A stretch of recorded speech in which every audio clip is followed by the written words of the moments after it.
નમસ્કાર, આપ જોઈ રહ્યા છો લખતર ન્યૂઝ અપડેટ। તમામ સમાચાર અને અપડેટ મેળવવા માટે ચેનલને સબસ્ક્રાઇબ કરો અને બેલ આઇકન પર ક્લિક કરો, જેથી તમામ સમાચાર અને અપડેટ તમને મળી રહે અને જોતા રહો લખતર ન્યૂઝ અપડેટ।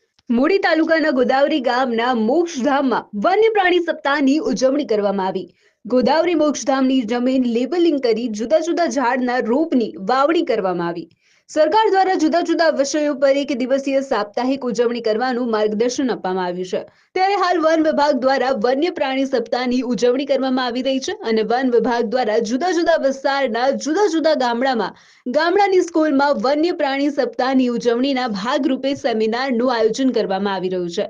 ત્યારે મૂડી તાલુકાના ગોદાવરી ગામના મોક્ષધામમાં વન વિભાગના એસીએફ, આરએફઓ અને ફોરેસ્ટ દાનુબા ગોહિલ, ડીજી પરમાર, મનસુખભાઈ સાકરિયા દ્વારા વન્ય સપ્તાહની ઉજવણીના ભાગરૂપે મોક્ષધામમાં સરપંચ, ઉપસરપંચ, ગ્રામ પંચાયત સદસ્યોની ઉપસ્થિતિમાં વડ, પીપળ, ઉમરો, કરજ, લીમડા સહિતના વૃક્ષોનું વાવેતર કરવામાં આવ્યું। સાથે જ ફોરેસ્ટ વિભાગના કર્મચારીઓ દ્વારા મોક્ષધામમાં ઉપસ્થિત લોકોને વન્ય પ્રાણી વિશે જાણકારી પણ આપવામાં આવી હતી।